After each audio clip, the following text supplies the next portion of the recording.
दोस्तों, मैं एक सीनियर फाइनेंशियल कंसल्टेंट हूँ और एक प्राइवेट फर्म के लिए अहमदनगर जा रहा था। मेरा जूनियर साथी भी मेरे साथ था। मेरी उम्र 47 साल है और मेरे परिवार में मेरी पत्नी और 3 बच्चे हैं। मुझे घर से लंबे समय तक दूर रहना अच्छा नहीं लगता, लेकिन नौकरी की मजबूरी के चलते मुझे कई बार अलग अलग शहरों में जाना पड़ता है। हालांकि मैं अपनी मर्जी से खुद शहर चुन लेता हूँ। इस बार मैंने अहमदनगर चुना क्योंकि मेरे ससुराल वाले वहां रहते हैं। मेरी सास, मेरा साला संजय और उसकी पत्नी काव्या अहमदनगर में रहते हैं। मेरे ससुर 3 साल पहले गुजर गए थे और तब से मैं परिवार की कुछ जिम्मेदारियां निभाता आ रहा हूँ। मेरा साला संजय 30 साल का है और एक ऑटोमोबाइल कंपनी में मैकेनिकल इंजीनियर है। उसकी शादी को 2.5 साल हो चुके हैं और मैंने ही उसकी शादी का सारा इंतजाम किया था। इस बार जब मैं अहमदनगर जा रहा था तो मैंने ससुराल में रुकने का मन बनाया। मेरी सास उस वक्त कोल्हापुर में मेरे घर पर थी क्योंकि मेरे माता पिता अपनी बहन के पास पुणे गए थे। मेरी पत्नी अकेली थी, इसलिए सास उसके साथ रहने आई थी। मैं शाम 4 बजे अहमदनगर पहुंचा। अपने जूनियर को एक गेस्ट हाउस में ठहराने की व्यवस्था करके मैं ससुराल पहुंच गया। वहां मेरी साली काव्या ने मेरा जोरदार स्वागत किया। वह 27 साल की है, सांवली छरहरी, करीब 5 फुट 6 इंच लंबी और देखने में वह बहुत ही आकर्षक थी। गोल चेहरा, गालों पर डिंपल और घने काले बाल, वह बहुत खूबसूरत लगती थी। रात 8 बजे मेरा साला संजय दफ्तर से लौटा। हमने साथ में रात का खाना खाया और फिर देर रात 1 बजे तक बातें करते रहे। इसके बाद हम सोने चले गए। अगले दिन से मेरा काम शुरू हो गया। मैं सुबह निकलता और रात को ही वापस आता। सिर्फ रात के खाने और सोने से पहले ही हम सब आपस में बात कर पाते थे। हमने फैसला किया कि वीकेंड पर कहीं घूमने जाएंगे। अगला रविवार महीने का तीसरा रविवार था, इसलिए संजय की छुट्टी थी और मेरा भी आधे दिन का काम था। हमने कोल्हापुर के पास पन्हाला किला देखने का प्लान बनाया और वहां एक रात रुकने का विचार किया। संजय के एक दोस्त ने वहां के रिसोर्ट में हमारे लिए 2 कमरे बुक करवा दिए। काव्या इस प्लान से सबसे ज्यादा उत्साहित थी क्योंकि उसे रोज की दिनचर्या से छुट्टी मिलने वाली थी। लेकिन रविवार की शाम को जब संजय ऑफिस से आया तो उसने बताया कि उसे अचानक 6 दिनों के लिए प्रोजेक्ट के सिलसिले में बाहर जाना पड़ रहा है। इसका मतलब हमारा घूमने का प्लान रद्द हो गया। ये सुनकर काव्या बहुत निराश हुई। संजय अपने काम में हमेशा व्यस्त रहता था, इसलिए उसे बाहर घूमने का मौका कम ही मिलता था। मैंने गौर किया कि संजय थोड़ा किफायती स्वभाव का था और काव्या की खुशियों के लिए ज्यादा खर्च करने से बचता था। वैसे भी इस ट्रिप का पूरा खर्च मैं उठाने वाला था। संजय को इससे कोई परेशानी नहीं थी, इसलिए उसने कहा कि भले ही वह न जा सके, हम लोग फिर भी जा सकते हैं। ये सुनकर मैं और काव्या सोच में पड़ गए। फिर संजय ने एक और सलाह दी कि चूंकि 2 कमरे बुक हैं, तो काव्या अपनी किसी दोस्त को साथ ले जा सकती है। ये सुनकर काव्या का चेहरा खिल उठा। उसने फौरन अपनी दोस्त राधिका को फोन किया और राधिका ने हाँ कह दी। इसके बाद तय हुआ कि हम अगले दिन दोपहर को पन्हाला के लिए निकलेंगे। सोमवार सुबह संजय अपने काम के लिए रवाना हो गया। मैं अपने क्लाइंट से मिलने चला गया। दोपहर में जब मैं लौटा तो काव्या ट्रिप की तैयारियों में जुटी थी। उसकी काली आंखों में एक खास चमक थी जिसमें उत्साह और शराफत दोनों झलक रहे थे। खाना खाते वक्त काव्या ने मुझसे पूछा, जीजा जी, वहां खाने पीने का क्या इंतजाम होगा? कुछ साथ ले जाना चाहिए क्या? मैंने हंसते हुए कहा, कुछ लेने की जरूरत नहीं, रिसोर्ट में सब कुछ शामिल है। हाँ, अगर कोई चटपटा नमकीन या मुरब्बा हो तो रख लो, मुझे खाने से पहले कुछ छटकारा लेना पसंद है। काव्या हंस पड़ी और बोली, अरे मतलब आप कुछ पीने का इरादा रखते हैं? मैंने मजाक में कहा, ज्यादा नहीं, बस हल्का फुल्का। कोल्हापुर में तो मैं छूता भी नहीं, पर बाहर निकलता हूँ तो थोड़ा मन करता है। तुम्हें कोई तकलीफ तो नहीं? काव्या ने मुस्कुराकर कहा, मुझे क्या परेशानी होगी, वैसे मैं कुछ अतिरिक्त कपड़े रख लेती हूँ, बारिश में भीगने का भी तो मजा लेना है। मैंने हंसते हुए कहा, बिल्कुल, पन्हाला के झरनों में भीगने का अलग ही आनंद है। काव्या बोली, मुझे पहले से पता था, इसीलिए मैंने पहले ही तैयारी कर ली। वैसे संजय नहीं होंगे तो कोई टोकने वाला भी नहीं होगा। मैंने छुटकी लेते हुए कहा, शायद उसे तुम्हारी फिक्र कम है, तभी टोकता होगा। काव्या ने हंसकर सफाई दी, नहीं ऐसा नहीं है, उसे डर रहता है कि कहीं मैं ठंड बीमार ना हो जाऊं तो दवा का खर्च बढ़ेगा। फिर उसने हंसते हुए पूछा, आप तो मुझे रोकेंगे नहीं ना? मैंने हंसकर जवाब दिया, क्यों रोकूंगा? मैं तो जवानी के दिनों से हर साल दोस्तों के साथ बारिश में भीगता आया हूँ। हमारा पूरा ग्रुप होता था जिसमें लड़कियां भी शामिल थीं। तुम्हारी भाभी भी उसमें थी। अब हमारा मूड पूरी तरह ट्रिप के लिए तैयार हो चुका था। मैंने मजाक में कहा, तुम्हें भीगते देखना मजेदार होगा। एक पल के लिए हमारी नजरें टकराईं। मेरी आंखों में शरारत देखकर काव्या के चेहरे पर हल्की सी मुस्कान उभरी, लेकिन उसने उसे छिपाने के लिए चाय का कप उठा लिया। मुझे पता था कि वह अंदर से हंस रही थी। हमारे बीच ऐसी हल्की फुल्की बातें पिछले कुछ महीनों से चल रही थीं। शुरुआत में जब वह शादी के बाद हमारे घर आई थी तो मुझसे खुलकर बात नहीं करती थी। मैं इस घर का दामाद था, लेकिन मुझे बड़े भाई की तरह सम्मान मिलता था। घर के कई फैसले मेरी सलाह से लिए जाते थे, इसलिए संजय और काव्या दोनों मुझे बहुत मानते थे। धीरे धीरे हमारा रिश्ता दोस्ताना और हल्का फुल्का हो गया। अब वह मुझसे बेझिझक बातें करने लगी थी। थोड़ी हंसी मजाक के बाद काव्या ने मुस्कुराते हुए पूछा, जीजाजी कब चलना है? मैंने कहा, बस 1.5 घंटे में। तुम तैयार हो ना? फिर मैंने मजाक में कहा, और हाँ, साड़ी मत पहनना, कुछ कैजुअल ड्रेस पहनो, हम घूमने जा रहे हैं, किसी समारोह में नहीं। काव्या हंस पड़ी और बोली, हाँ, मैंने पहले से ही ड्रेस रख ली है। अब हमें राधिका को लेने भी जाना है तो मैं उसे फोन कर देती हूँ। उसने राधिका को फोन किया और हम दोपहर 1:30 पर निकल पड़े। करीब 2 बजे हम राधिका के घर पहुंचे। वहां राधिका का पति रवि भी हमारे साथ आने वाला था। वह 29 साल का था और एक प्राइवेट कंपनी में मार्केटिंग का काम करता था। मैंने उससे थोड़ी देर बात की। तब तक काव्या ने राधिका की तैयारियों में मदद की। फिर हम सब पन्हाला के लिए रवाना होने को तैयार थे। जब काव्या और राधिका तैयार होकर बाहर आई तो मैं बार बार राधिका की तरफ देख रहा था। वह बेहद आकर्षक और खूबसूरत थी। फिर हम सब मेरी कार में सवार हुए। रवि मेरे बगल में आगे बैठा और काव्या और राधिका पीछे। मैं गाड़ी चलाते हुए मिरर से काव्या को देख रहा था। उसकी आंखों में ट्रिप का जोश साफ दिख रहा था। जब भी हमारी नजरें मिलती वह चुपके से मुस्कुरा देती। रवि मुझसे बातें कर रहा था लेकिन मेरा ध्यान कहीं और था। मेरे दिमाग में एक सवाल बार बार उठ रहा था, रात को रुकने का इंतजाम कैसे होगा? क्या रवि और राधिका एक कमरे में रहेंगे और मैं काव्या के साथ? और अगर काव्या मेरे साथ रही तो कमरे में एक बेड होगा या 2? करीब 1.5 घंटे की ड्राइव के बाद हम पन्हाला के रिसोर्ट पहुंच गए। रवि से मेरी अच्छी बातचीत हुई और उसकी सहजता मुझे पसंद आई। बातों से लगा कि वह पहले कभी किसी लग्जरी रिसोर्ट में नहीं ठहरा था। उसकी आर्थिक स्थिति बहुत मजबूत नहीं थी, शायद इसलिए उसने और राधिका ने काव्या का प्रस्ताव तुरंत मान लिया था। दोनों इस ट्रिप को लेकर बहुत उत्साहित थे। रिसोर्ट पहुंचते ही रवि और राधिका रिसेप्शन पर बैठ गए। मैं चेक इन की औपचारिकताएं पूरी करने लगा। काव्या मेरे पास खड़ी होकर उत्सुकता से मुझे देख रही थी। मैंने धीरे से पूछा, कमरों का बंटवारा कैसे करें? तुम और राधिका एक कमरे में, मैं और रवि दूसरे में? काव्या ने फौरन आंखें झपकाते हुए कहा, अरे जीजा जी, ऐसा ना करें, उन्हें साथ रहने दें। उन्हें ऐसा मौका कहाँ मिलता है। उन्हें खुशी लेने दें। हम दोनों एक कमरे में रह लेंगे। मैंने उसकी बात मानते हुए कहा, ठीक है, जैसा तुम कहो। अंदर से मैं बहुत खुश था। थोड़ी देर बाद स्टाफ ने हमारे बैग उठाए और हमें कमरों तक पहुंचाया। रिसोर्ट पहाड़ी की चोटी पर था और सारे कमरे ग्राउंड फ्लोर पर थे। रवि और राधिका का कमरा एक तरफ था, हमारा दूसरी तरफ। हम अपने कमरे में पहुंचे। कमरा शानदार था और जैसा मैंने सोचा था, उसमें एक बड़ा डबल बेड था। काव्या कमरे को देखकर बहुत खुश हुई। मैंने दक्षिण की खिड़की का पर्दा हटाया और उसे खोल दिया। बाहर से ठंडी हवा का झोंका आया जिससे मन तरोताजा हो गया। खिड़की से बाहर एक छोटी बालकनी थी। मैंने उसका दरवाजा खोला और काव्या फौरन वहां चली गई। मैं भी उसके पीछे गया। बालकनी से पन्हाला की हरी भरी वादियां दिख रही थीं। हल्के बादल छाए थे, बारिश नहीं हो रही थी, लेकिन मौसम बेहद सुहाना था। पेड़ों की हरियाली और दूर तक फैली पहाड़ियां मनमोहक थीं। सूरज की रोशनी हरे मैदानों पर ऐसी पड़ रही थी मानो कोई चादर बिछी हो। काव्या इस नजारे में खो गई थी। मैं उसे वहीं छोड़कर कमरे में आया और रूम सर्विस को कॉफी और कुछ नमकीन मंगवाने के लिए फोन किया।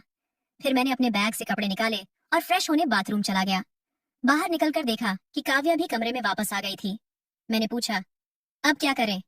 बाहर घूमने चले या यहीं थोड़ा आराम करें? वैसे कॉफी आने वाली है, उसे पीकर चलते हैं। काव्या ने हंसते हुए कहा, मैं भी चलूंगी।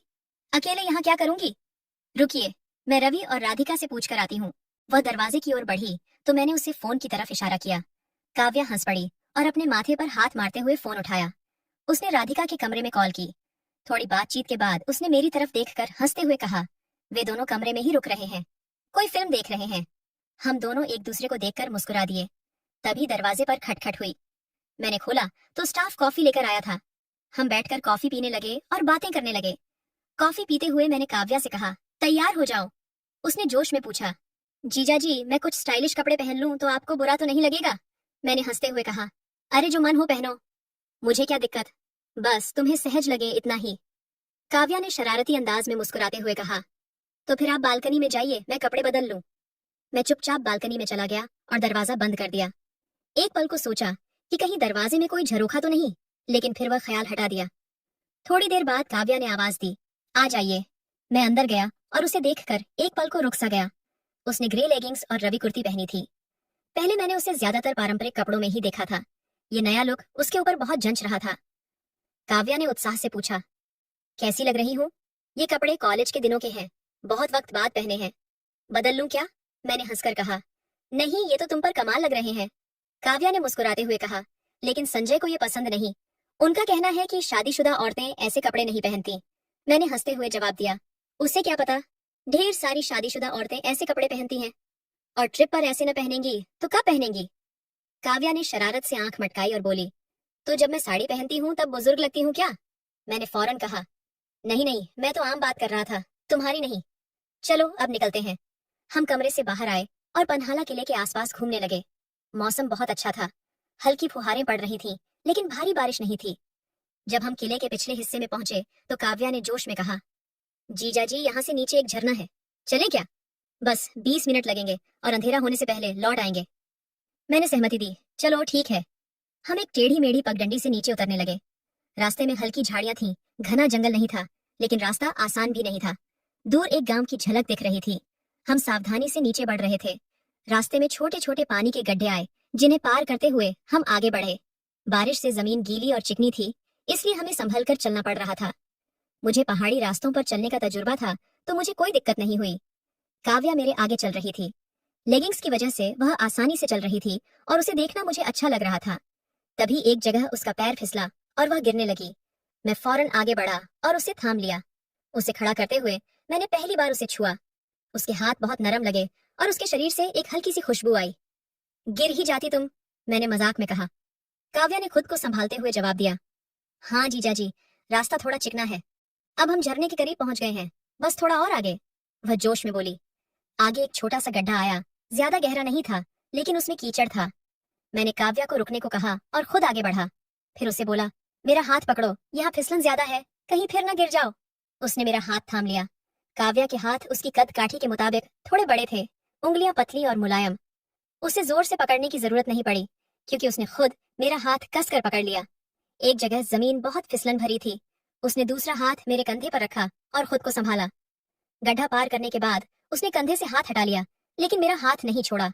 हम हाथ पकड़े आगे बढ़े। थोड़ा आगे जाने पर एक बड़ा गड्ढा आया। काव्या ने मेरा हाथ खींचा और उत्साह से बोली, जीजा जी देखिए, दाईं तरफ झरना है। वह दृश्य लाजवाब था। हमसे करीब 25 फीट दूर एक झरना बह रहा था।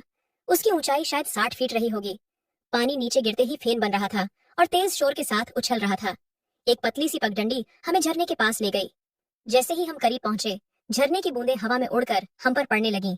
मुझे यह बहुत पसंद था, तो मैं वहीं रुककर उसका मजा लेने लगा। लेकिन काव्या और आगे जाना चाहती थी। उसने मेरा हाथ जोर से पकड़ा और आगे बढ़ी, लेकिन तभी उसका पैर फिर फिसल गया। मैं झट से झुका और उसे कसकर थाम लिया। उसने शर्मिंदगी से मेरी तरफ देखा, लेकिन कुछ नहीं कहा। करीब 2 मिनट तक मैं उसे पकड़े रहा। फिर हमें एहसास हुआ कि हम खुले में ऐसे ही खड़े हैं। मैं थोड़ा पीछे हटा, लेकिन उसका हाथ नहीं छोड़ा। मैंने उसे सावधान रहने को कहा और हम झरने के और करीब पहुंचे। वहां पहुंचकर देखा कि झरने और पहाड़ी के बीच 6 फीट की खाली जगह थी। शायद वहां कोई छोटी गुफा थी। काव्या अभी भी मेरा हाथ पकड़े थी। मैंने उसका हाथ हल्के से दबाया और कहा, काव्या, झरने के पीछे कोई जगह दिख रही है, चलें वहां? काव्या थोड़ा डर गई और बोली, नहीं जीजा जी, मैं वहां नहीं जाऊंगी। रास्ता भी नहीं पता और मैंने कभी किसी को वहां जाते नहीं देखा। मैंने गौर से देखा तो सच में वहां पहुंचने का कोई सीधा रास्ता नहीं था। झरने के नीचे एक छोटा तालाब था, जिसे पार करना पड़ता, लेकिन उसकी गहराई का अंदाजा नहीं था।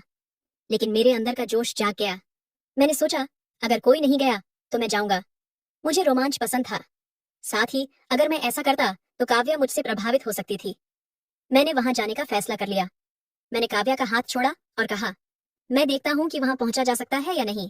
काव्या ने मुझे रोकने की कोशिश की, लेकिन मैं नहीं माना और पानी में उतर गया। मैं बहुत सावधानी से चल रहा था, क्योंकि नीचे कीचड़ था। कुछ कदम आगे बढ़ने पर पानी गहरा होने लगा। मैंने किनारे की चट्टानों को पकड़ा और धीरे धीरे आगे बढ़ा। जब पानी मेरी कमर तक पहुंच गया तो तैरने के सिवा कोई चारा नहीं था। मैंने चट्टानों को सहारा लेकर तैरना शुरू किया। झरने के नीचे पहुंचते ही पानी का बहाव बहुत तेज था।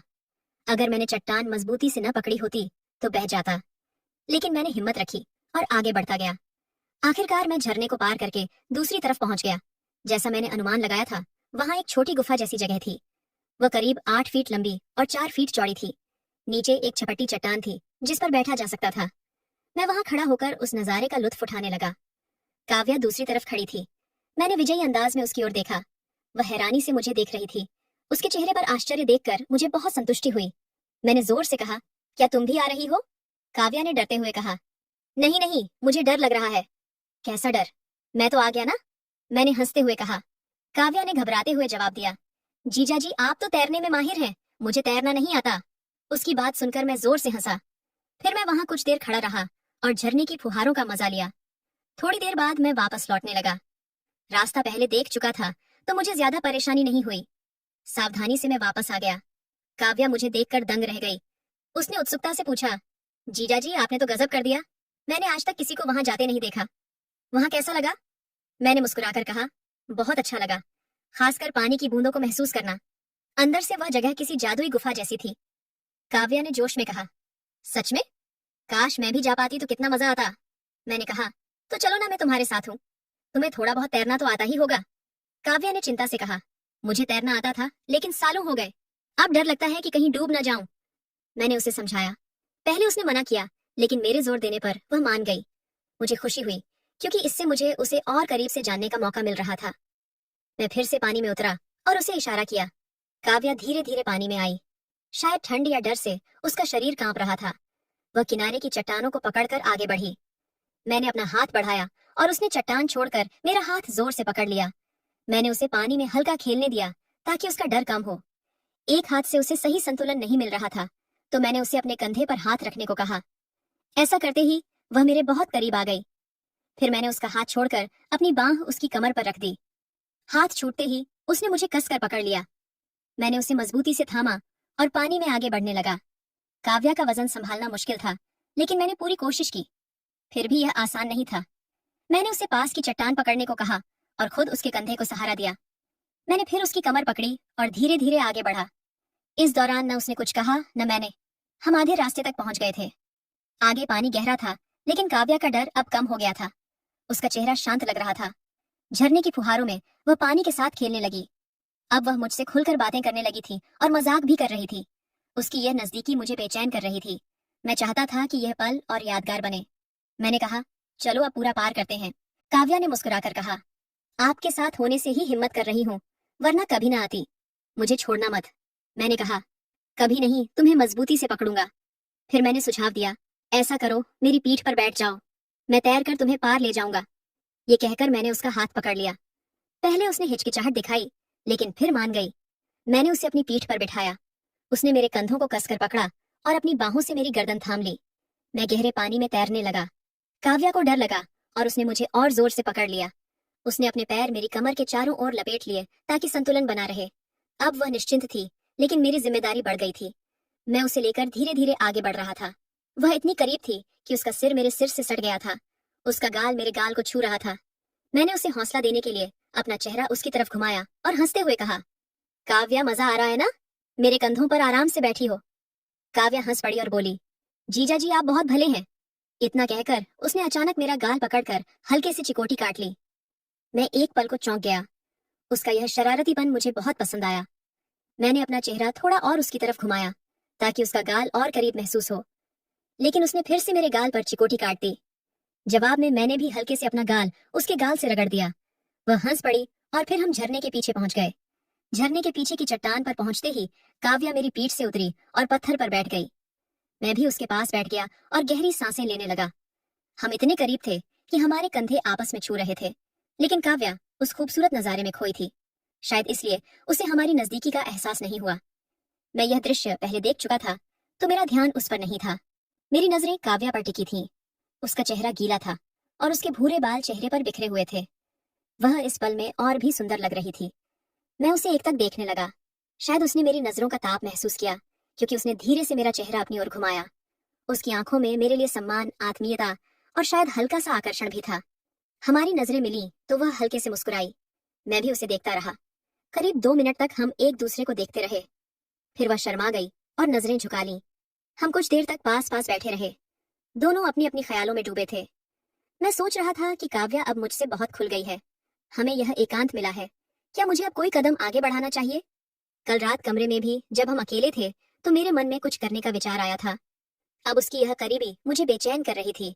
उसके हाव भाव से लग रहा था कि वह भी इसे पसंद कर रही थी, वरना उसने मेरे गाल पर चिकोटी क्यों काटी। अब जब यह मौका मिला है तो क्या इसे यूं ही जाने दूं या फिर आगे और कुछ किया जाए? कमेंट में जरूर बताना दोस्तों। ये थी हमारी आज की नई कहानी। आपको यह कैसी लगी? अगर पसंद आई तो लाइक करें और दोस्तों के साथ शेयर करें। ऐसी ही रोचक कहानियों के लिए हमारे चैनल को सब्सक्राइब करें और नोटिफिकेशन ऑन रखें ताकि आप कोई कहानी मिस न करें। धन्यवाद।